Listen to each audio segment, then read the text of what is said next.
And if you see the sign in going in the chat box a lot, I think every time someone new comes in, they can't see the old chat. So don't feel like you have to sign up more than once. It's just getting put in there a few times as people are signing in.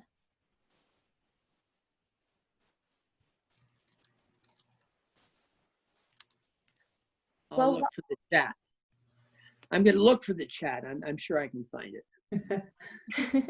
If at the bottom you don't see it, there's the more ... and it might be popping up in there.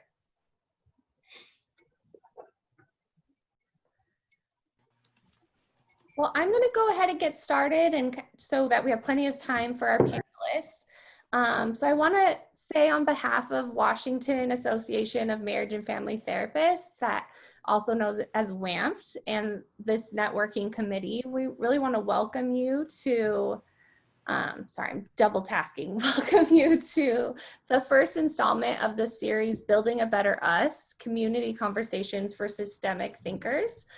Our hope is to create networking events for continued education and connection with our Washington MFT community. I also want to remind everyone to register for our annual conference in September, Crisis Across the Lifespan. As the networking event coordinator and the membership committee chair, I'm excited about our newly formed networking task force. Astrid and Rochelle, who are also, you'll see their names up here, offered kind of a new energy and passion to this networking group, and us wanting to provide this online statewide forum so that we can really provide support and engagement with our entire Washington state community. So they have put a lot of time in volunteer hours to create like a really meaningful event for us. And so I just really want to thank them. I'm going to go ahead and let Rochelle review some of the event etiquette, and then Astrid will tell us more about today's event. Thanks, Billy. My name is Rochelle Pope. I'm over here in Spokane, Washington. I'm a recent graduate, actually, from Wentworth University, and in that limbo zone of not longer a student and not licensed yet, so trying to enjoy some summer.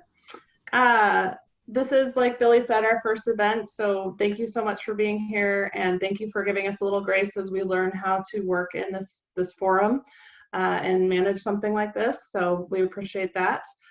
We did come up with some ideas of how to sort of make this more effective for everyone, so due to the limited time frame, we are asking that all questions be submitted through our chat feature. We will be monitoring that and address the panelists with questions as they come up and look for some of the themes that you guys have in your questions. And we also may call on you and ask you to ask your question to the panelists as we're going through. Again, we'll follow that. We'll look for those themes. We will try to engage you guys as best we can to get those questions answered for everyone.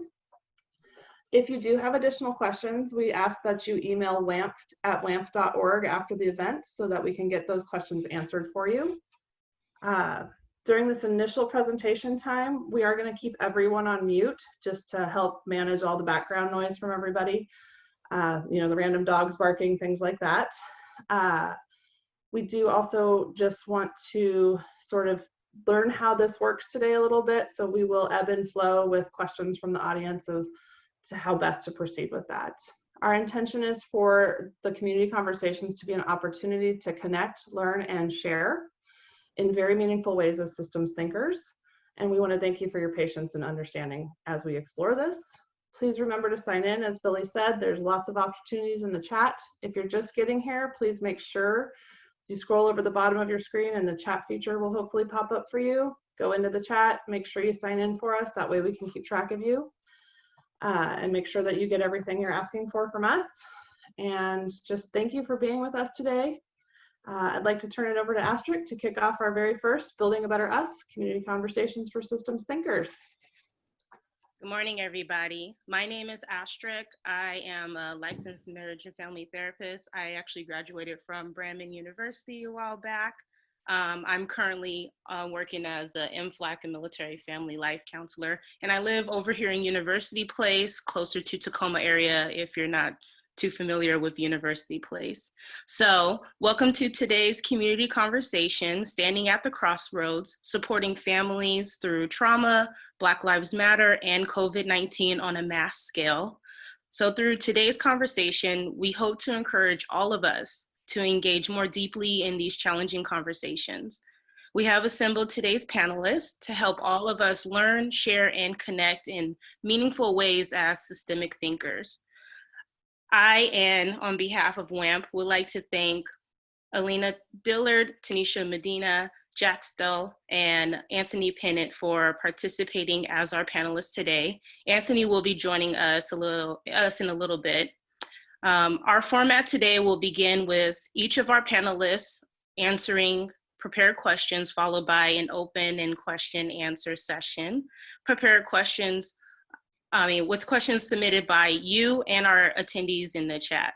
Before we get to the questions, we would like to welcome the panelists and let each of them briefly introduce themselves, beginning with Elena. Thank you, Astrid. Good morning, everyone. My name is Elena Dillard. I am a foster care program director and mental health therapist at the Y Social Impact Center in Seattle. I'm so grateful to be here. Thank you, Rochelle and Billy as well. And to my fellow panelists, it's exciting to be here to share my experience and expertise in the areas of just the health pandemic that's happening right now, but then also my clinical experience, having worked in the field for about 5 years.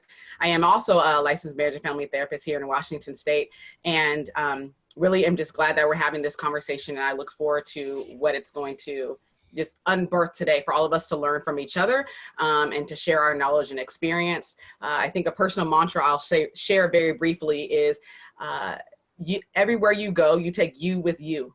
So be the best you can be. That's a lot of yous in there, but the emphasis is that we are all dealing with this differently. Trauma looks different. Traumatizing situations are different for everyone, but I encourage all of you to just show up the best way that you know how in this moment. Be as present as possible, and let's just learn and grow from each other in a systemic way and from our fellow community. So thank you once again. I look forward to today. Awesome. Jack? Good morning, folks. It's a pleasure to be here and to participate.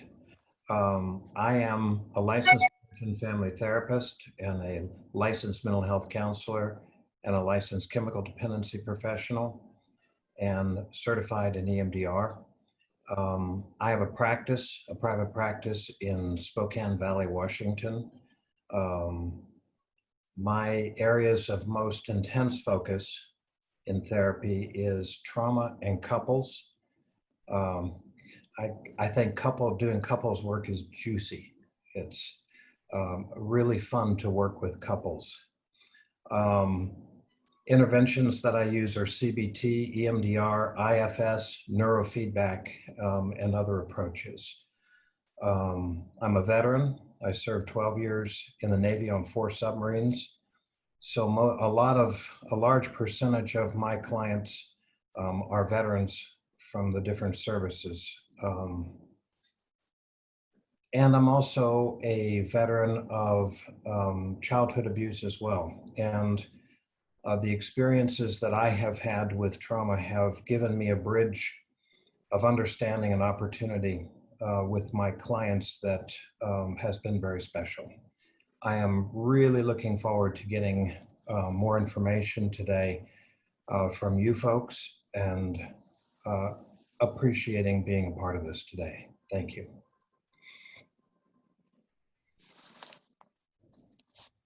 Thank you. Tanisha? Yes, hi, good morning, everybody. Thank you for having me. I'm honored to be here amongst the military family life counselors, looks like mostly. So thank you for welcoming me in.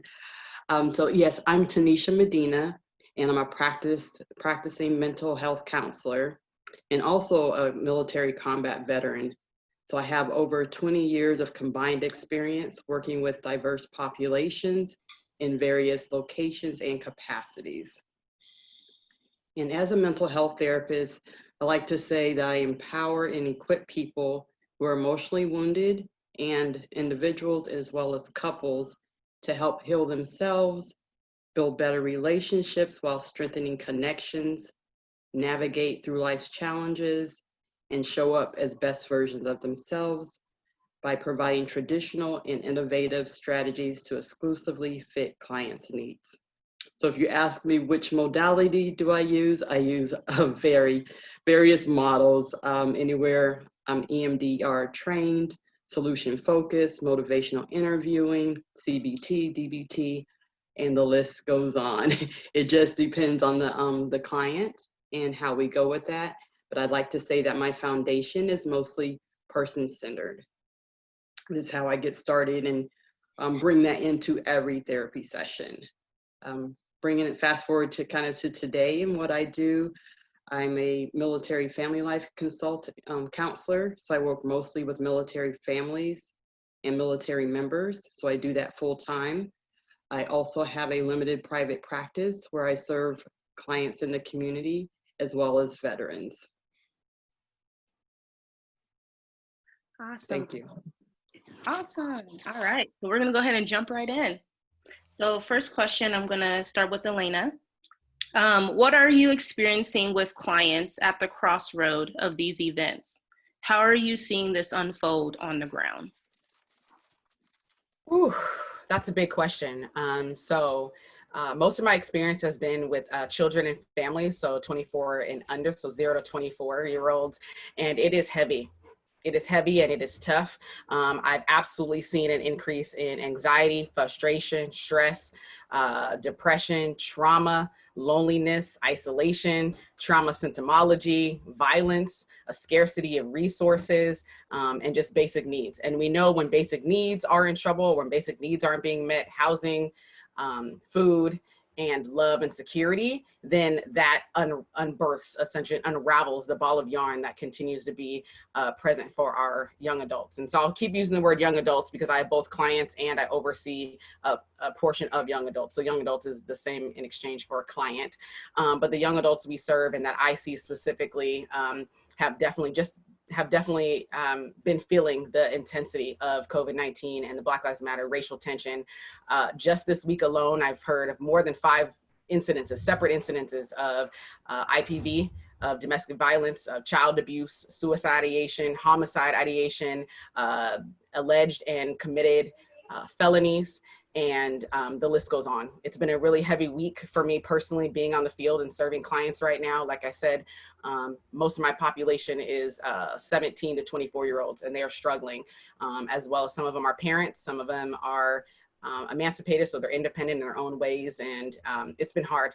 It's definitely been hard sitting with grieving moms as their child was murdered or by the hands of police or not, or by their older parents or they themselves having health challenges and complications. So we can only get so much, we can only get so much from the video screen. I'm doing telehealth right now, which is something new for, I think, a lot of us, and being able to convey and pick up the nuances of what's going on with our client through a screen is hard and it's challenging. So I think, again, it's something that I'm glad, again, we're having the conversation, and that's necessary that we keep our eyes on what's happening for our clients and for ourselves. We are humans as well. We are not invincible to not feeling these feelings of sadness and depression and trauma and frustration and stress.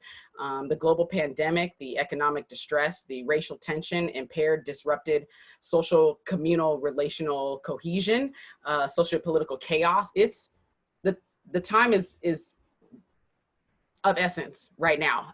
We have a colleague of mine, she does all the data collection in our organization. And so she has this trajectory essentially of where are we going in the next 12 months. And after other pandemics, after other historical events that have changed and shifted history of the Spanish flu, other wars, when you have when you have a situation such as the one we have right now, the psychological impact is far more significant than even the rebuilding, the fragmentation. My family and I experienced Hurricane Katrina in 2005. They rebuilt the city, yes, but the psychological impact on that is still present. And so we are considered to be in a honeymoon stage right now. This is good right now. Come the fall, we all know here in the Pacific Northwest that the weather and the weather impacts our mood very much so. And so we are all bracing ourselves for what the fall is going to bring, because there is going to be a further increase of all the things I just named that's happening, boots on the ground, that are happening for our clients right now. And I don't want to take up too much time, but I can say so much, but know that it's hard and it's a struggle. I have friends in the medical field, the healthcare, that are nurses and doctors. The COVID-19 is mutating. It's here and it's not going anywhere. So brace ourselves. I'm not trying to be Debbie Downer, but I'm telling the truth that is happening, and it's stressful, it's heavy, and it's tough. And I just encourage all of us to take moment by moment, give ourselves grace and give ourselves permission to heal and to experience what's happening, and also find our tribe, whoever feeds into you, connect with them, give ourselves permission to make mistakes and to have off days, because we're all dealing with this traumatizing situation in a variety of ways.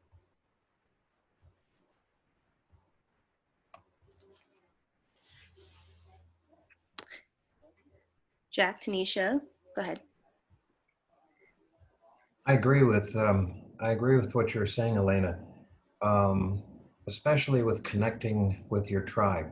A couple of things. One is I'm finding most of my family is on the East Coast, so it's very difficult to find meaningful connection with them. But recently, within about the last 2 or 3 months, we've been connecting much more frequently via Zoom. And that has helped. That has helped a lot. Being able to connect with neighbors that we have not connected with, to begin to pull together in solidarity of the common experience that we're having. One of my heroes in trauma research, Bessel van der Kolk, had a really, really good article in the most recent Psychotherapy Networker. And he gave some very practical things to look at in terms of connection. He said in his neighborhood, they fix food and drop it off at neighbors' houses, and then get together communally on Zoom and have a meal together. These are things that, with the technology that we have, to be more creative in connecting with each other, I think is really important. Elena, what a beautiful smile. Oh, thank you, Jack. I just want to echo those remarks. Finding a different way to socially connect. The things that used to work back then are no longer necessarily applicable right now. So I also think about our social distancing, right? It's the need to social distance and the want to social distance. Sure, we all want to travel and go on vacation and do different things and all of that, but you just hit on the need. Literally the basic foundation of our existence is having secure, loved attachments. And if our family is on the East Coast or in a different state or even across the mountains, I'm here in the King County for those even, Rochelle's in Spokane. So being able to get in the car or jump a flight or hop a flight or what have you to go see loved ones, and not being able to do that, that's impactful. So the social distancing and social isolation is more than just, I can't go to a party or celebrate a birthday, a shower or a wedding. It's like, it's the need, like we have to, fundamentally, it's part of our human existence to be able to do that. And so finding creative ways to try to make meaning and have meaningful connection is important. Just sitting out on your porch and just watching your neighbors go by and having a conversation, that's special. It's very special. And I've had to transition my entire practice to Zoom, and I lose something in the interchange of energy, the personal energy of being with someone, but we accept what is and move forward. All right, go ahead, Tanisha. Yeah, thank you. Yeah, I just kind of wanted to echo and add on to what Jack was saying and Elena. As far as most of my family is on the East Coast as well, so that's kind of been difficult and challenging this summer, as normally most of my summertime is spent there. But realizing, what can we do in bringing up some resilience in that area, and how can I reach out to them? So that may look like more FaceTime calls, right? Teaching my dad how to use that, how to pick up the phone, or just people in general that are really close to you, just doing some check-ins, because this is a very difficult and unprecedented time, and not knowing the destination, but sharing in that journey and how can I be valuable and just offer my love to them in a different way through communication and connecting. And like Elena was saying, that's really key and important, is to feel that connection, and also to be able to check on our loved ones too, and make sure that they're doing okay. And before we move on, is there anything else that you, Jack or Tanisha, are you seeing with your clients that you wanted to add at this time?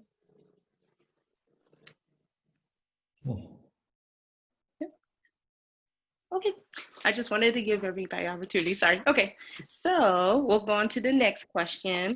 So starting with Tanisha, can we talk about the importance of holding space for clients at the crossroads of COVID and Black Lives Matter movement?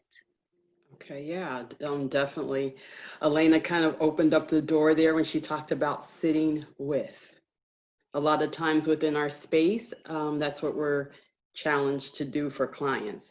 So what we like to call is holding space. And how many people have like heard this in context and in passing, that we're holding space, right? And what does that really mean? Well, Connor Beacon, he defines it as the process of witnessing and validating someone's emotional state while simultaneously being present to your own. Kind of the way that I look at it is, you create that atmosphere, this therapeutic, safe, sacred space of non-judgmental, pure acceptance, where clients or just people can be really vulnerable, transparent, and naturally unfold without us, forcing it or, directing all these questions, but just letting this thing naturally unfold, where they feel safe to express, open up, and it may even be silence. It might be something, they may just cry, but letting them simply be where they're at without having to fix them. Being fully present when somebody is definitely, just a gift in itself. And not expecting them to have to justify where they are, explain, wash it away, just simply letting them to be where they are and being present. A quote that I heard, which kind of resonates with me, is, I'm trying to remember who said it, but I did write it down. People start healing the moment they feel heard. So just being able to give that gift to somebody, of silence, if it's silence, but allowing them that space of coming with everything they have, where they feel safe and vulnerable to share where they're at.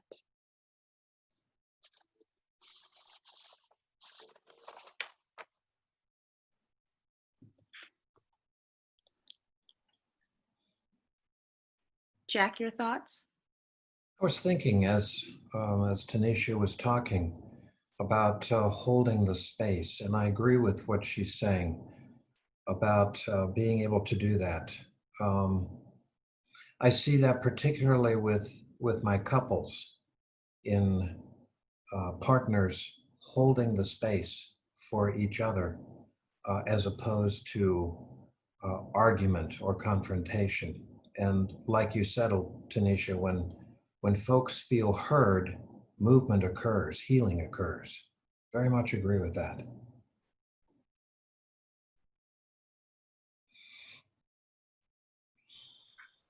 And I just kind of want to add on a little bit more to that. I know it sounds very familiar, and you guys are probably thinking, okay, what theory and concept is this? It points directly back at Carl Rogers, a humanistic theory. It's client-centered, person-centered, different names that people give it. But the key components and qualities of this theory is the congruency, the genuineness in showing up as the therapist, offering unconditional positive regard, just truly accepting and caring for somebody in that space, and offering accurate empathy, understanding, just listening, again, without having to fix it, because people have those tools inside of them, and we're just tapping into it to allow them to do their own self-work and self-healing, and offering that space where they might not have it anywhere else out in the world, right? Because you're taking the, even us as therapists, we're taking on a lot of other people's, we're giving or in their spaces and healing. People have family, kids, marriages, children. So this may be the only time where they're able to let their guard down and come and share what's really, going on, and offering that space of healing.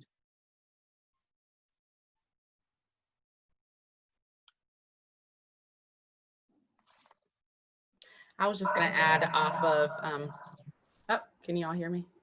I was just going to add off of Jack and what it looks like with clients and being able to hold the space with my parents. I have a lot of parents and their kids, and how do they explain to a child that you can't go back to school, you can't have a play date, or I still expect you to clean your room and get up like you're going to school, but you don't have to go to school because we're just going to do homeschool in the living room. I mean, how do you explain to a 7 or 8 year old, please, pick up your this or do that, or go to bed at 8 o'clock when there's no school tomorrow? It's a Tuesday, but there's no school. You're just sitting in your living room, and dad or mom or grandparent or cousin or whoever is going to Zoom in your or your teacher. You log on and then you see your teacher on a screen. I mean, things just look so different. And just standing with parents, standing with kids. And yeah, that's weird. Even my client said to me, she's 7, she said the other day, I miss you. Like we do Zoom every week, our same old every week. I'm trying to make it as fun. We do like yoga, we do different things on the camera. I pull up, share my screen and do YouTube or something. But she's like, I want to play in the sand tray again. And I want to go to the park. And, she really misses just us being together in person. So being able to stand with a client in this point of, we don't know, in that gray zone, and giving them permission to say, it's okay that your kid went to bed at midnight. It's okay. It's all right. It's okay that all the chores in the house weren't done. Let's just take a walk with your kiddo, or let's just play a board game. So yeah, holding that space and giving folks permission to stand in uncertainty, or to cry, or to grieve. It's really an essence of grieving what once was, what life once looked like. Elena, I agree with you. And I think another part of this that dovetails right in with what Tanisha was saying is being able to meet our clients where they're at. And I think many of us, maybe all of us, can identify with the massive changes that have occurred in our own lives, and be able to identify with the changes that our clients are experiencing in their lives as well. So we automatically have some kind of a bridge of understanding across which to work with our clients.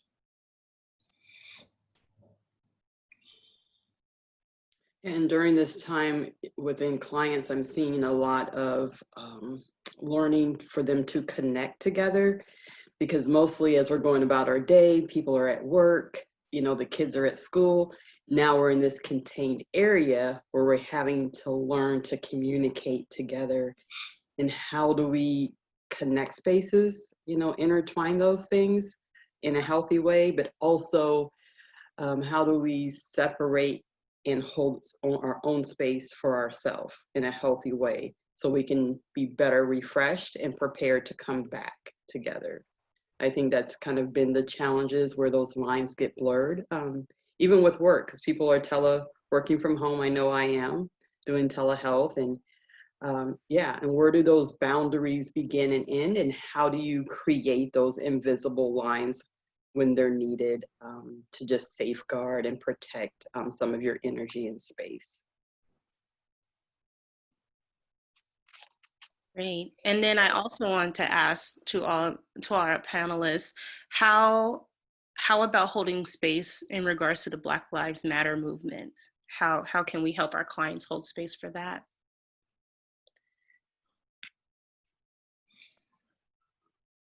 Great question. Go ahead, Jack. Great question.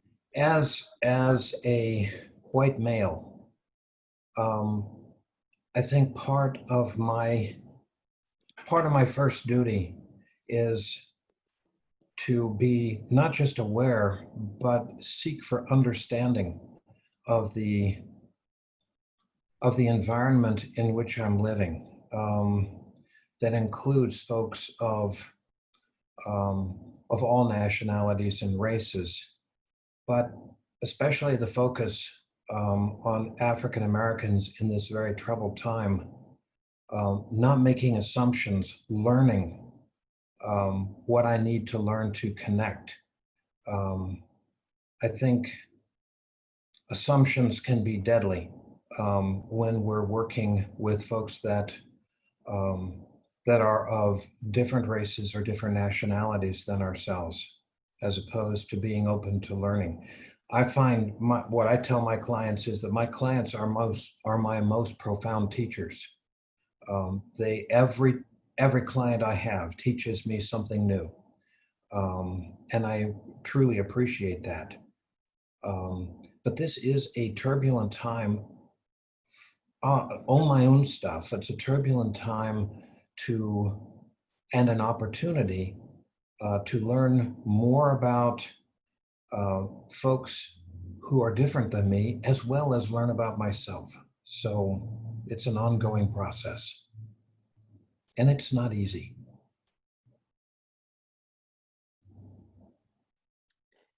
Yeah, and definitely I appreciate that, Jack, because it is a space that people go into, and us as therapists not necessarily having all the answers, because we don't, but we can offer a place to listen, and then just giving them that acceptance, and also being mindful that sometimes our silence can be damaging as well. You know, not acknowledging what somebody's going through, and that may just look like, that sounds really hard, or, you know, I don't really understand what you're going through, but, you know, I hear you. You know, just showing up authentically with the client and holding space may just look like you're walking with a friend that's having a really hard time, and you're just holding their hand. You don't have to take on their pain, but just holding their hand and walking with them in this. And I would also just kind of caution to do self-check-ins with yourself and see if that's even something you're able to offer someone. And if you're not, we refer out, right? When we're not, we don't have those skills or ability to meet the client where they are, or to fit their needs, it's okay to do that assessment and refer them to somebody else, because that's how they heal. That's part of their healing process and their journey. And sometimes if we're not it, then we guide and direct them to somebody who is. But always making sure that we're not causing further harm or further damage with saying something, or even being mindful of not saying something that needs to be heard. Yes, I'll add to that. I'll do a combination of what Jack had said, and also my fellow panelist, Tanisha. Welcome, Anthony. Welcome to the conversation. We're happy to have you. So it's both and. I think the first is just acknowledgement, and just saying that this is happening, and to just acknowledge and put a label and put a name to it. And it's also meeting your client where you are, because we all go through the different stages of change and grief. And so there's stages of pre-contemplation to contemplation to action to maintenance to denial to anger to you know, kind of turning a blind eye, and this is really not happening. And so I've just really enjoyed calling it out. I'm pretty direct when it comes to that, as saying like, this shooting just happened, or did you hear about this? Or I saw you on your phone earlier, did you hear about this? And then also saying, how does that impact you? What does that look like in your life? And I have had some clients say, it's whatever, like no big deal. You know, it doesn't affect me, you know, necessarily. But then also I've had clients who are like, I'm marching this week, I'm signing a petition, I'm going to Olympia. You know, at the end of the day, I say, let your voice be heard in whatever way, whatever platform it looks like. Do that for you, and do that for your fellow man, if you will. We have an organization in our same building called Mockingbird Society, and they work particularly with foster care kids who have gone through the system and who haven't had their rights seen or heard or validated. And so it's a group of young adults, 18 to 25, I believe, who want to be future politicians. They write bills, they get on committees, they, do all the legislative things to make their voice heard as far as being a foster care youth and the needs and resources that they need, having had limited support throughout the system. And so it's in essence, I'm just saying, find your lane. Advocacy and championing for whatever you are passionate about. We are systemic therapists. We take into consideration when a client comes in the room, it's not just what's happening right now in this literally moment, but what are they coming into the room with? What's their story? What is their narratives and associations to how they interpret and experience the world, even before they walk into our doors, and even when they leave, when they come back again, there's going to be something new to discover. So holding the space wherever your client may be on the verge of, I'm going to go out there, I'm a champion, I'm going to paint Black Lives Matter, I'm going to hashtag, I'm going to change my profile picture, I'm going to, donate to this campaign or do this grassroots company or organization or whatever. And then others that are like, a little null, and that's okay. Wherever they are, just stand and hold in that. I just want to jump in and welcome Anthony again also. Anthony is also an at-large board member of WAMPT and our legislative committee chair, but I just wanted to kind of welcome him. And Anthony, I guess kind of putting you on the spot to jump in on this question, we're kind of talking about like what we could, like, what's the importance of holding space for clients at this crossroads with COVID and Black Lives Matter. So we'd love to hear any thoughts if you have any to share on this topic. Thank you. Thank you for tolerating me being a little tardy today, but it's great to be here with you all. And Alana and Tanisha, thank you very much. And to WAMF and you, Billy, and Asterisk, and just for everyone, and Michelle, thank you so much for taking some time to have this important conversation. I'll limit a little bit about my answer to that question, but I think that we're at just very interesting roads right now, like as you stated, and we have a lot of power to promote some really great, thought-provoking and behavior-changing, if you will, systemic changing conversation with some of the people that are coming into our offices. Because a lot of people are waking up right now to understand, right, and accept and internalize what's actually happening. I think for me, the biggest thing that I've seen in my clinical practice has been around transracial adoptions and some of the family members who perhaps have Caucasian parents and they have children of color, specifically Black children. And they know that there's this disconnect, but they're really starting to have more open and honest conversations as to like, what do we need to know? And how can I make myself as informed as possible? And there's this limitation of what I'm able to really talk to my children about. And how do I incorporate other voices of color, other Black people, right, to help influence and shape some of the identity and the experiences that my child was going to have. And so I've been really excited about having these conversations with families, because if there's this willingness to kind of talk about that, number one, it really means that people are wanting to change. And I really embrace that in a way I think that we all do as therapists, right? That when people are in that action stage of change, it's really easy to do things. But also, even if they're pre-contemplation, which there are some people that are currently, right? They're still like, it's not that big of a deal, like what's happening. Even having conversations, around like, have you thought about how the current environment might be accelerating or bringing some things up to the surface that normally will be there in transracial adoption relationships, but now are like maybe forcing, your hand quicker than you thought, right? Because there is a level of fear that happens, right?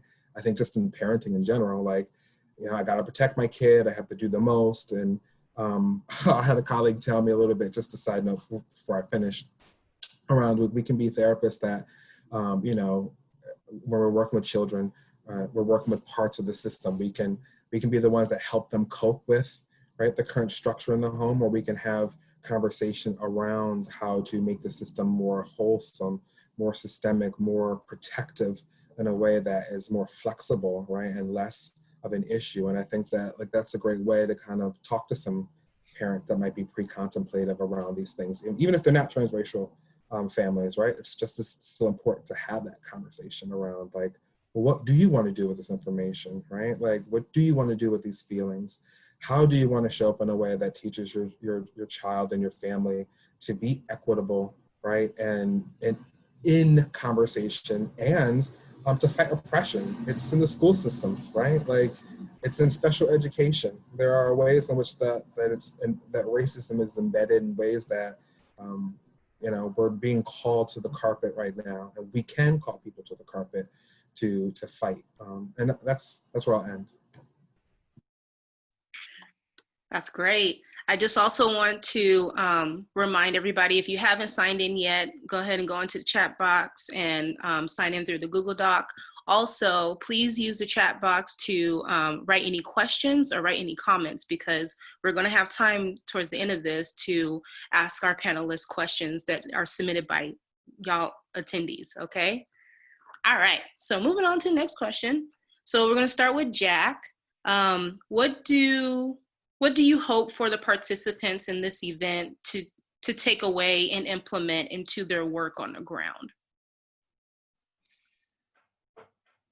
That's an interesting question. I think I would hope that we who are participating here recognize in this unique time that we are change agents.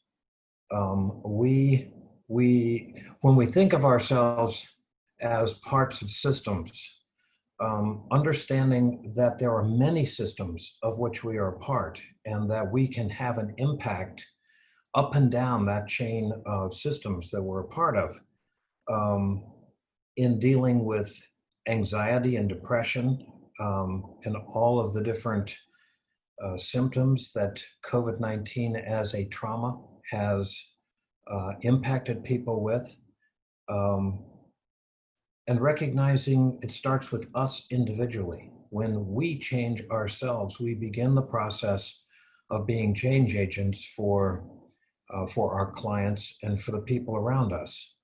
I recognize we have a focus as a therapist with our clients, but we have an impact also on the people around us, our neighbors, our families. And when we change ourselves, we change our families, we can positively change through our actions all the way up the chain from ourselves as individuals all the way to the national and international level. It all starts with us, what we do. For your consideration. That's great. Yeah, well said, Jack. I just kind of wanted to jump in there along those lines when you asked the question, like, about the clients. Well, like Jack said, it starts with you. So you can't just go into a space and already expect it to be therapeutic and things to work out, but you're bringing yourself to the session. So how healthy are you to create that environment for people to heal or to thrive or to get, tools or strategies or whatever they're looking for, if you're not showing up with those skills and abilities in that space yourself? So I'm a huge advocate for working on yourself, doing self-check-ins, doing self-assessments, asking yourself, what do I need? How am I caring for myself today? What things do I need today to feel more supported? And once you're able to give yourself those things, put them into practice, apply them to your life, now you're ready to allow somebody else into the space you created and teach them how to do the same thing, because you're modeling that behavior of showing up as the best version of yourself and giving the most that you can and being fully present with your clients in that session. And not only with clients, but like Jack was saying, it's the people around you. When you reach out, who is closest to you? what change are you creating in their lives, impacting them from within? And that all goes back to centering on yourself, centering on your breath, where you're at, and what are you doing to keep yourself healthy and achieving a whole state where you can show up as the best version of yourself. I'll add to that. Obviously, we know the theme right now is paying attention to your own self. And I believe also that you can't give away something that you don't have. If you don't have patience, peace, relaxation, hope, positivity, patience, I'll say that again, forgiveness, understanding, compassion, empathy, if you don't have those in yourself, if you don't, I want to bring in the word embodiment. We can do self-care all we want. We can go get our nails done. We can take a long walk. We can, shut our laptops. We can, make a stiff drink or whatever. You can do these self-care things. But if you really aren't embodying the principles of the things I just named, then it's going to be very difficult. I would argue impossible for you to help somebody else do that. So like Jack said, whether it's your neighbor that you just wave to every now and then, or you see you have a person in your neighborhood that doesn't get any visitors, maybe you just go by and put a plant on their step and then step away and ring the doorbell and say, hey, just want to say hello. Like you're going to be able to overflow with love and compassion for other people, but you can't overflow. You can't draw from something you haven't deposited in. Let's get another metaphor. You take money out of an ATM because there's money already in it, not because, you're in -0 and you're coming from a place of scarcity. Which ourselves tend to be depleted if we don't pour back into ourselves. We give and give and give to other people, whether we're therapists or healthcare workers or caregivers. I mean, whatever we do, we give ourselves to other people so much, but who and what is giving back to you? So then you can overflow from a place of abundance and like prosperity, and not from a place of like, oh, I just have to do this, because then it just doesn't, it doesn't resonate and it doesn't stick. So at the end of the day, pour into yourself the best way that you know how, get your tribe around you. And I just hope that everyone takes away the highlight from this conversation is who am I? How do I become the best version of myself? Going back to my own mantra, everywhere you go, you take you with you. So be the best you can be so you can help somebody be their very best in whatever way that looks like. I love this conversation. I love that question. I love anything about self with a therapist. This brings up some themes for me around my own clinical training about my master's program and what I currently teach at Antioch to the master's students now around personal therapist model developed by Harriet Ponte.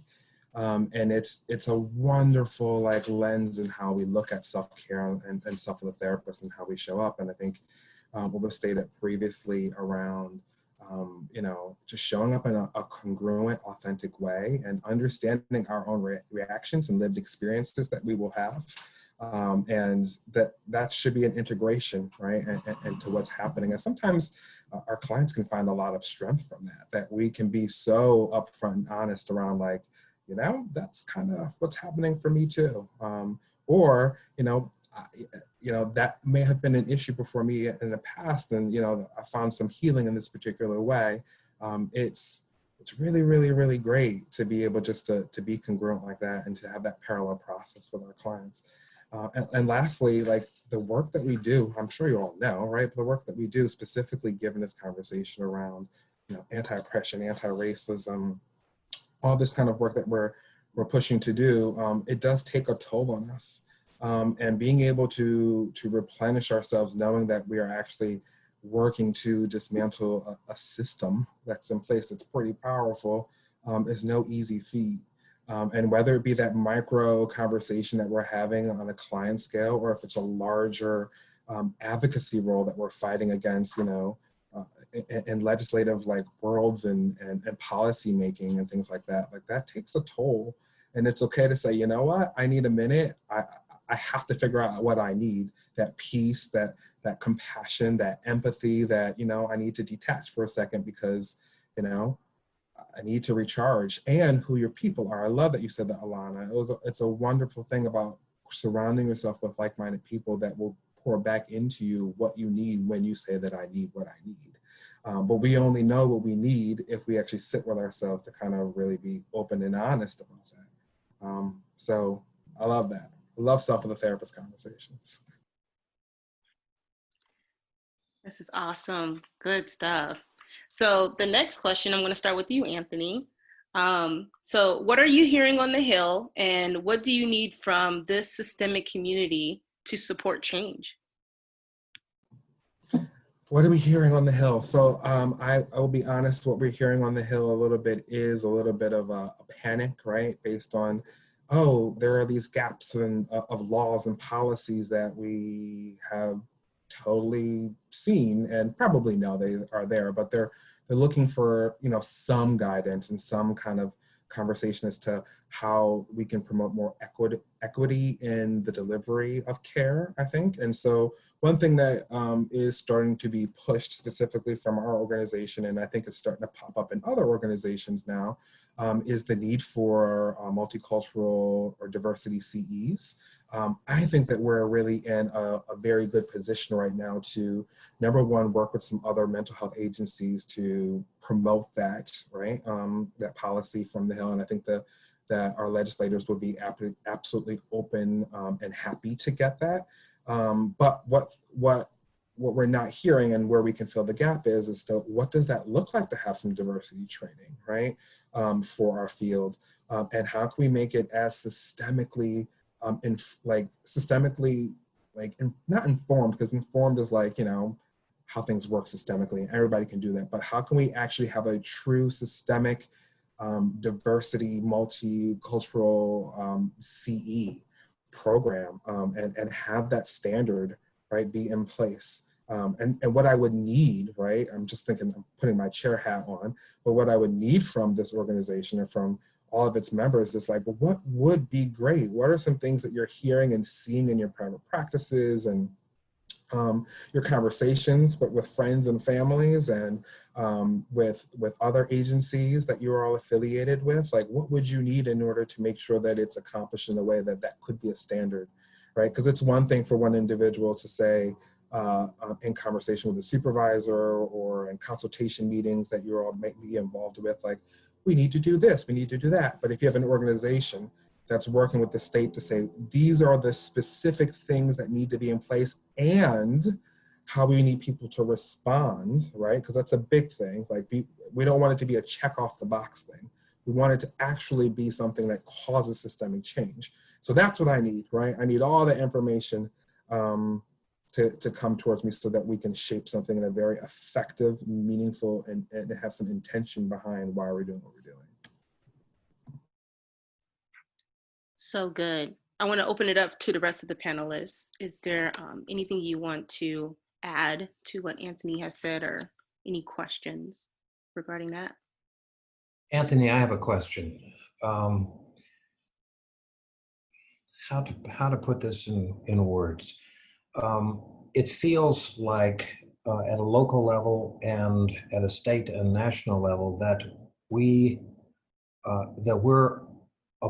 that there are so many stovepiped organizations not working together to share resources of our talents as well as other resources to be able to help people. And it feels like it diminishes us as a field when we are stovepiped. Have you seen any improvement or way of dealing with that more effectively? I would say yes. That's a really good question, Jack. I think that traditionally has been pretty bad historically. Everyone, you're right, has been just like, well, you do this and you do this and we're not going to work together. I think that with Cascade Health or universal health care that is in the works, if you will, in the state that has forced our agencies, like the mental health agencies, to start to work together, even like mental health agencies and hospital associations to start to work together, which is really great. But I think that this has had a conversation just minutes before coming here around like how, you know, I think a big thing is that we as systemically trained agency or discipline, MFTs, we don't really do systemic work. And I think that what's happening is, and but by this, I'm meaning that like, how are we working with other agencies and teaching them how that, you know, to be of service to the individuals and people that we serve. And so what we're seeing now specifically with this diversity CE is that we are tapping out and starting to do have more conversations with the APA, having more conversations with the ACA. And some of that has been on a more ground roots local level, going up to state. The federal, that's a whole other thing that like is a larger beast, and I have some issues which I will not go into here in this conversation. But I think that what you're seeing now as in the state is that there is more of an agreement, this cooperation to say like, hey, let's figure out how we can support each other, because while you all may really do some systemic work, like we really know how to do some like social working things and case working things and knowing how to access certain parts of the system in a way that will help, you know, make your jobs easier. And so like there's been more of an open dialogue around that, I think, on a local and state level. Like I said, federal, we'll leave that to be because that's kind of out of my hands at this point, or our hands, I think, to a particular point too.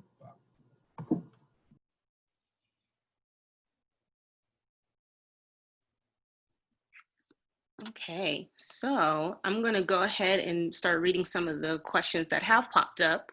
And again, for the panelists, just jump in.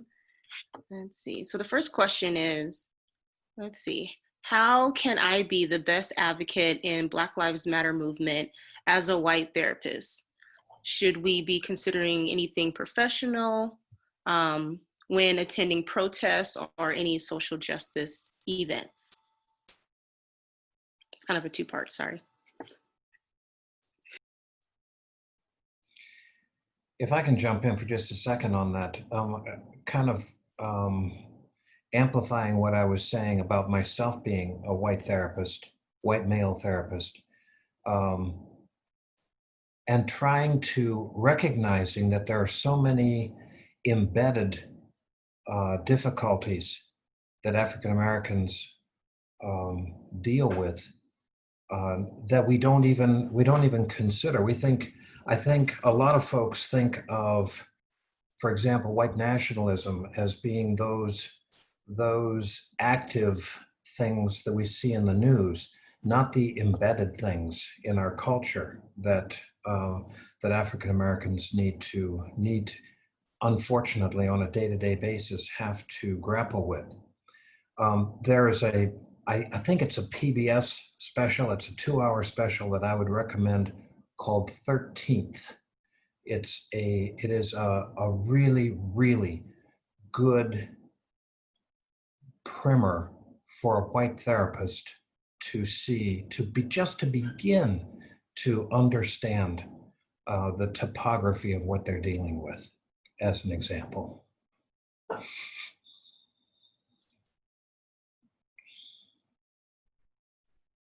Yeah, thank you, Jack, for just even modeling that question in your answer, right? Just acknowledging, you know, I'm a white therapist and I'm looking for more information and understanding.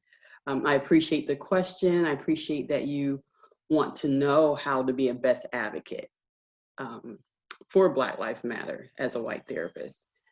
I would speak to that and say just acknowledgement is the first step. Acknowledging where you are and what's going on. And yeah, it's really difficult and we don't understand everything that Black Lives Matter, people of color have to go through.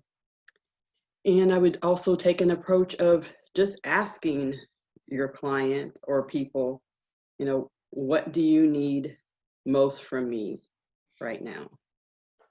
What do you need from this session today? And allowing them to answer.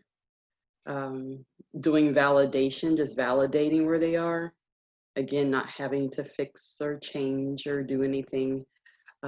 Just practice active listening to what they're saying, but also to their nonverbal cues as well. Body language, silence, tears, you know, shoulders relaxing. Yeah, just ask, validate, acknowledge, and be authentic. Bring your authentic self to that person. And I know there was a two-part question on this one. Should we be considering anything professionally when attending events, protests, or other social justice events? Just being mindful that anything that you put on social media or do in the public is out there, and also has a way of dictating somebody else's perception. So just always being mindful of that and asking yourself, you know, what are you willing to do, what feels right and what looks right, and playing that video all the way through. If this should happen, you know, how would that impact my future, my clients, my business? So just asking yourself what's in your ability, what are you willing to do, how are you willing to do those things, and just doing self-check-ins and being mindful what you put out there to the public stays out there. And what are we model? Yeah. Yeah. Good, Jack. I'll answer that question in reverse. So I'll attend to the, what should you all be considering when you attend protests and other social justice events. So I've gone to a handful of protests and marches here in the local Seattle area, and I ran across, or I initiated a conversation with a white woman, and I said, oh, what brings you out? You know, she said she's a white educator, and to answer the question, she's a white educator, but to answer the question, she said, I don't know. And we sat there and we dialogued for a while, and you know, she was kind of confused. I'm like, I think I should be here, or I don't know if I should be here, or I know I have students that don't look like me, but I don't know how to reach them, so I'm just here. So she was kind of a little nervous or discombobulated or disoriented. But at the end of the day, I walked away with similar remarks as Tanisha did. And I said, well, you're here. That's the first start, is for you to acknowledge that you need to be here, even if you have nothing to say right now. Breaking down just the naivety or the ignorance that it doesn't exist, and that there's not empowered privilege and embedded white supremacy and white nationalism and things that have continued to keep certain folks at bay and oppress and marginalized groups to continue to suffer the way that we have. And so just acknowledging that that is the truth, that you don't look like some of the clients you work with or even your community members, and being willing to become educated, just to ask the question. That's a start. And it goes from here. I think I would put out anything, or I would support or endorse anything put out by Ibram X. Kendi. I think he's done really great anti-racist work and has for many years. He has lots of books, lots of podcasts and webinars. Last name is Kennedy, so Ibram X. Kendi. And then White Fragility, that book by Robin DiAngelo, that's another thing you should probably have on your shelf to read through and have dialogues about. So it's necessary. I'm gonna say I've had plenty of these conversations. I am one of 7 directors, Black directors at my job, but the YMCA is historically a white Christian organization of over 175 years. We just now have our first Black CEO after 144 years here in Seattle. So we're making movement, but there are still very much the narrative and the culture of being a white Christian male organization. So I've been championing, as well as my other Black colleagues and other directors, but we're tired. It's time for white people to step up and to step into it and be comfortable with being uncomfortable. And so that's just my charge today, is for those that don't identify as a person of color or a BIPOC or of the majority right now, is to step into the batter's box. And the balls are coming to you, and you don't have to hit them all. You're just gonna swing and miss, but step into the batter's box. That's the charge that I have to share on the topic specifically, about how you can be true allies and no longer ignorant and take the blinders off.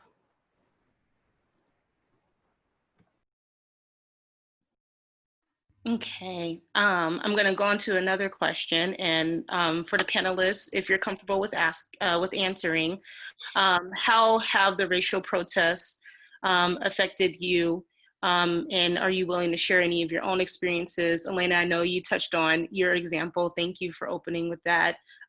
Is there any other panelists that would like to share regarding any of the protests and how it's affecting them? and how you help that to help you out in the field as well, trying to connect to the clients. I will jump in for a moment. I have been very frustrated because I've lived long enough that I was a very active person in the protest movement against the Vietnam War.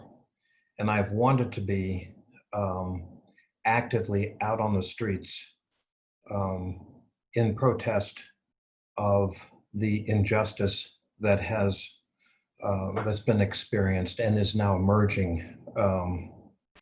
As a person with an autoimmune disease, I'm very vulnerable to COVID-19. And it's frustrating to me that I have not been able to get out there like I did before when I was younger to be an active physical part of the movement.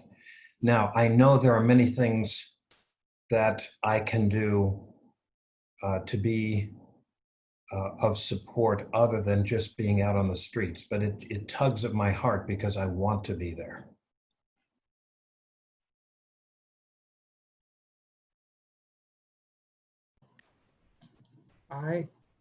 Jack, thank you for saying that. I'm of two minds, I think, just personally, and you'll hear me again talk through this as around like self and therapist, personal therapist framework. I am tired. I mean, I've been having this conversation all my life. You know, I feel like I'm, you know, Miss Seeley, what's her name from Miss Sophia from Color Purple? Like she's fought all her life. And if you don't know what I'm talking about, you should see the movie because it's actually really good. But, you know, I'm tired because I'm like, yeah, this is a lived experience every day. And what a nice like experience it must be to kind of turn it off and on, right? And, you know, that those are times where like I am reminded of my oppression. But then there's like a part of me too that's like, I've been thinking around how to like manage like all the information and things that are happening. And I have to say, it is pretty cool to not have to necessarily fight as hard as I once was to have a perspective around this. And so what has been coming up for me is around like, so this is what it is actually like to be treated as a human being, right? There's like active dehumanization that happens, and what happens over time whenever you have a target identity, well, if you will, an oppressed identity, there is an active dehumanization that happens, and coupled with that comes with PTSD. And so when things aren't like that for me, right, it feels pretty liberating. And sometimes I don't know what to do with that. And so for me, I think it's been eye-opening around like, well, you know, how can I apply this to my clients? How can I apply the same thing that's happening for me, this parallel process, to the systems that I'm consulting with? How can I use this in a way that promotes more conversation? And so to me, I look at it a little differently, but it really provides, I think, a lot of energy to continue to do this work because it doesn't feel as heavy all the time as what it used to do before.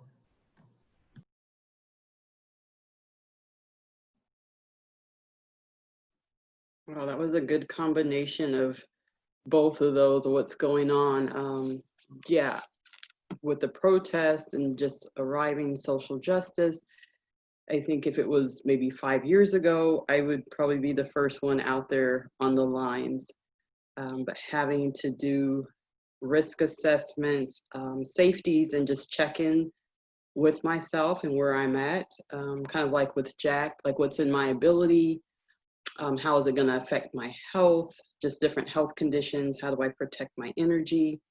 And Anthony mentioned, you know, the word exhausted, right? Some of these things you take on a lot. There's some sadness that comes up. I feel other people's pain. Not only that, I have children of color myself, son and a daughter. So we think differently, you know, are they safe when they go out? When they get stopped, you know, what is going to be the reaction? If this is happening to other people, this could happen to my family as well. And within that, just asking myself, okay, what's in my ability? What am I able to contribute and make a change? And Jack mentioned early on, start with the people that are closest to you. Checking in more on the people, of color that's going around, in different states, how is it going? Just doing a check-in on you, letting them know that we are here for them and holding space too. I think that has been really helpful in healing for my own self during this journey, is to be on other people's journey. We don't know the destination yet, but just journeying along until we get there. I'll just add really briefly that that just reminds me of locus of control versus locus of concern. We have a lot of concerns, and the gamut is so large and so wide, but how much can we control? And in our leader, on all of our rights, we are leaders in all of our own rights. And so if that's, being out on the streets, I've mentioned this before, or if that's writing bills, or that's, having one-on-one conversations, or rippling that into publishing, or getting with other community members or colleagues to start a conversation such as this, even if it's a small little book club with your neighbors only or something, it's really about what can you control, and doing that to the best of your ability to help permeate the knowledge and education and awareness, and getting with folks who have more experience and has more expertise in certain areas as well is necessary. I am loving this conversation, and I love it so much. We want to hear some more voices. So Michelle, you had a question in the chat that you put. Can you go ahead and ask your question to the panelists? Sure. I also want to take this opportunity, though, to say thank you to everybody who has put effort into making this event happen and who is currently speaking and sharing. I really appreciate all of you.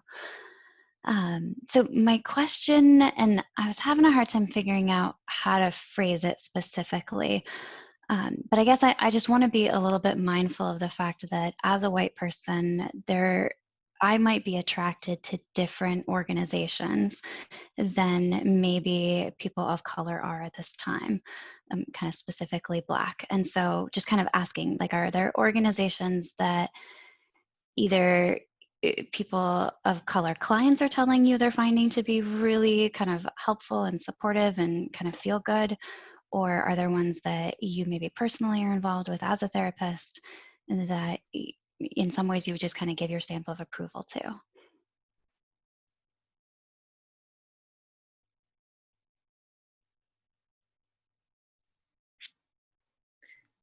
Open for any of the panelists. Go ahead. Elena, I know you mentioned a little bit about finding your tribe. Can you maybe speak to that? I think that would be appropriate right now. Really? Sure.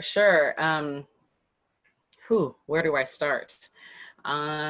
So I first think about like who's in my immediate circle, like my friends and my family and my siblings and partners and significant others.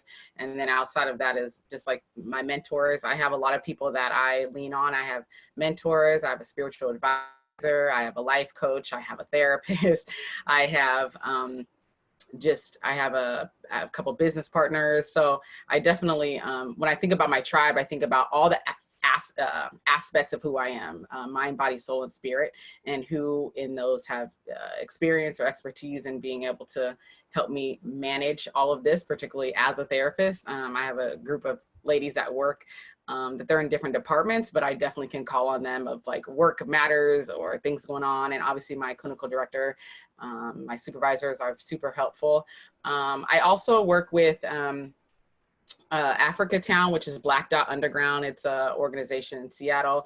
I do a lot of business work with them, not specifically related to mental health, but just in general about how to be a champion and advocate in the community, just regardless, and like how to move as a Black person in business.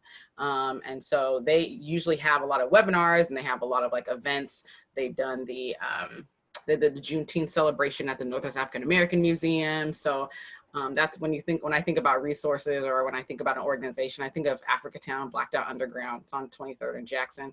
I think they're a hub. They're like an incubator for everything Black. And so if you do approach that, then the resources they're going to likely give you are things for Black individuals, but there's also people inside there that would know other like networks. And, networks we're all six degrees of separation. So somebody's going to know somebody that's going to be able to help you get to educating or whatever you're looking for to show up with the experience that with the knowledge that you want or you're trying to obtain.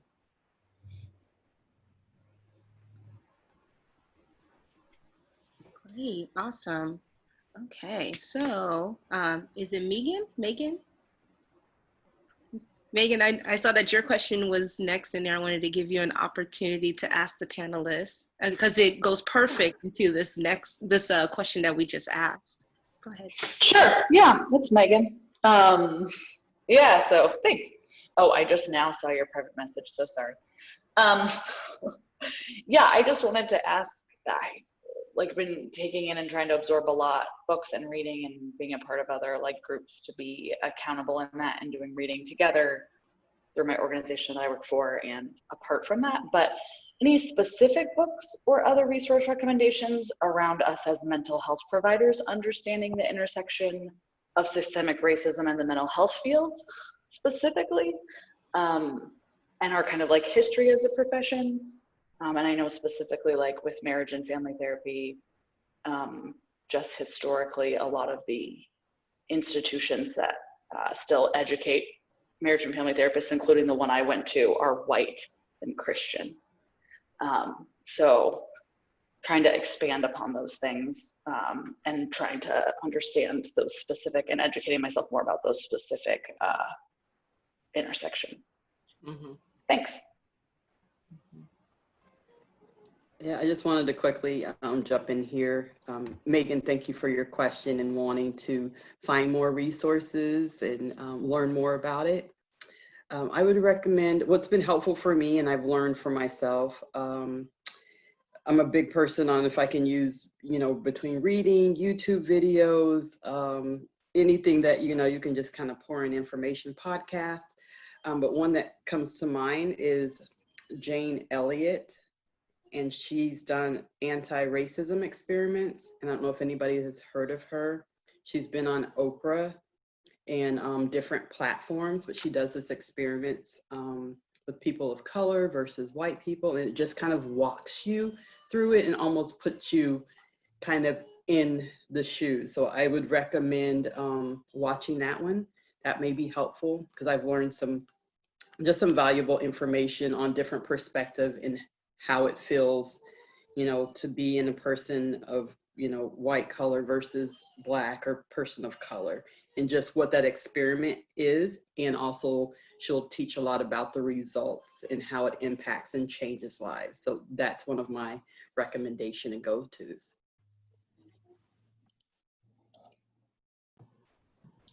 And I can put that in the chat box too, so people can see that. There are two, I love those, Tanisha. That's really cool. That sounds so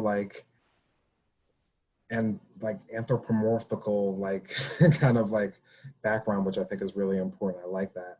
I don't think everything lives in one particular document or book. And so when it comes to these things, I think it's important to take different angles. I think for me, the two things that come up, the first one is the book Teaching to Transgress. I just actually happen to have it next to me. It's a great book by Bell Hooks. She's a person of color that teaches and looks to dismantle systems of oppression that show up in the classroom, and it mimics also the systems of oppression that show up in how we do therapy. And another great book for me, which I am championing for all master's level schools to have, is social cultural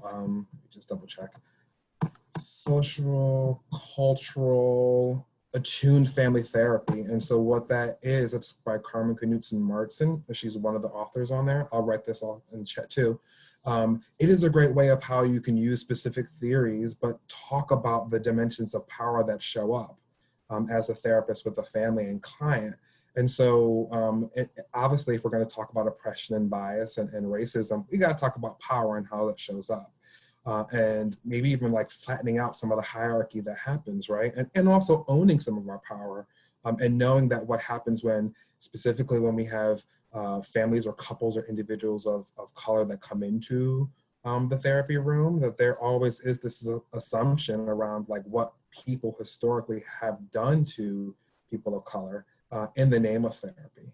And I think it's important to know that. But those are two of my like resources that I would pass on with you all that I think are very, very useful in how to almost like decolonize family therapy. I would also throw out there, in addition to the documentary called 13th about the 13th Amendment,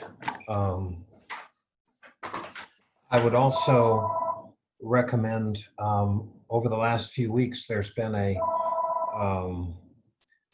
been a special on CNN called United Shades of America with Kamal Bell that has really been very instructive, has given me a lot of awareness of systemic difficulties within the Black community, both historically and currently, that I was not aware of. So I recommend that as well. United Shades of America.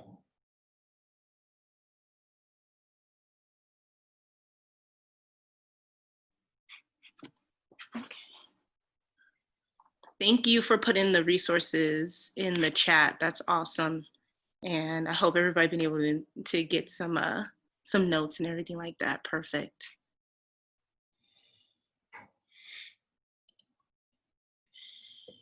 Okay. Hi. We're trying to manage on the backside who's talking when. So I got the look from Astrid that it's my turn. So I will jump in now. So first, I just want to thank you all so much, both the panelists and the participants, for really, this has been a really special event, and I think a great kickoff to these Building a Better Us conversations that WAMP really wants to start having. And I think this topic in particular, it's important to us as an organization to not let this just be something, we have this event and then we go on, but we're really trying to take a close look at our own system within our organization of how are we continuing to model that, taking a deeper look at ourselves, and how are we being affirming and supportive and open and accepting. And so I think this was a great opportunity to have that dialogue. So I really appreciate everyone taking the time. Just as systemic thinkers, we have such an important job to do this, work during this challenging time. So we hope today you receive some knowledge and ideas from our amazing panelists that will support the work you do each day. So we will all continue to challenge ourselves to grow. We can make a difference. So again, if you have any follow-up questions about this event or about WAMP membership or involvement opportunities, please email wamp@wamp.org. And also make sure, again, we're really plugging the signing in, but please don't forget to sign in today so that you can receive your CEs. It's actually new in WAMP to be offering free CEs to WAMP members, because we've been hearing we want to be offering benefits to our membership, and so this is another way that we're doing this. But also know, if you have colleagues or things that you think would benefit from these dialogues, they are welcome to join, even if they're not WAMP members. They would have to pay for the CE, but if they just wanted to attend, that is completely free. So also don't forget about our annual conference in September. It's going to be another awesome event. It's going to be online, and it's Crisis Across the Lifespan. So definitely keep an eye out and register for that. And then these events are going to happen the fourth Friday of each month. So next month is Schoolhouse Rock, preparing for uncertainty that for this upcoming school year. So we're hoping to have another dialogue about how to show up for parents and families that are trying to navigate the uncertainty of the upcoming school year. So we hope to have participants and people who are interested in coming and learning about that, so we can just keep showing up and supporting our community at large. So thank you again for your time, and keep an eye out for those CE evaluations. Those will be coming after this event today. But thank you again. So have a nice day. Have a safe weekend, everybody. Thank you. Thank you. Thanks for joining us. Thank you.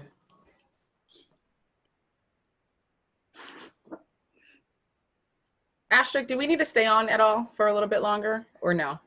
Nope. Unless you have anything that you wanted to chat with us about.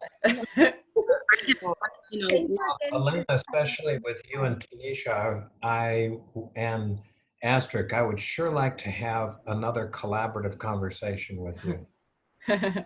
Sounds good, Jack.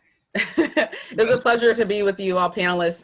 Great opportunity, and I value all the things that you all are doing in your respective communities. I will admit that I Googled all of you before tonight or before today, and I was like, oh yeah, this is gonna be a dynamic panel. So thanks all for doing what you do, and let's continue to do it again. And also to WAMPed, like first of the series, great kickoff, successful.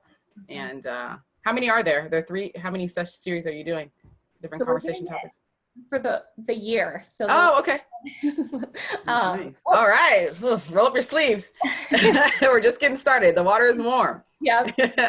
In September, we'll probably skip it because we'll do some networking around the annual conference. But otherwise, we're going to try and keep these going just to keep having these conversations for everyone, our members.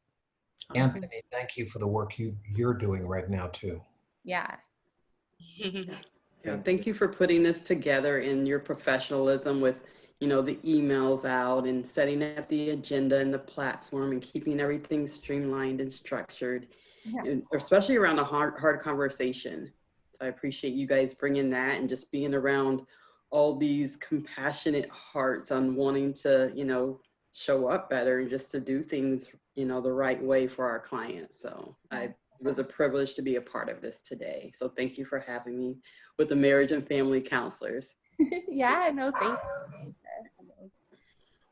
Great. Well, enjoy your weekends, everyone. Take care. Enjoy. Bye. Thanks, Elena. Thanks, Tanisha. Thanks, Jack. Thanks, Anthony. Appreciate you guys. Thanks, Tanisha. Thanks, Anthony. You're welcome. Thank you all. Yay. Laura or Christopher, did you guys have any questions or comments that we could answer? Or Michelle, I noticed she's still on as well. Michelle's helping us co-host, so I think she's still. Oh, okay. You know more than I know. Laura, Christopher, anything we can help you guys with? All right. Well. That's why I was sticking around, just in case there were any policy questions. So. Yeah. Thank you, Anthony. I have to highlight how much I love your Bigfoot. I got it from my partner for his. I love it. I want one for my mantle now. Oh man. All right. All right. Bye, Anthony. Thank you. Thank you. Yeah. Do you think we should end there? Sure. Okay. I wasn't sure if we're gonna. Yeah. Why don't the three? I might end. Let's see. Perfect. In the waiting room.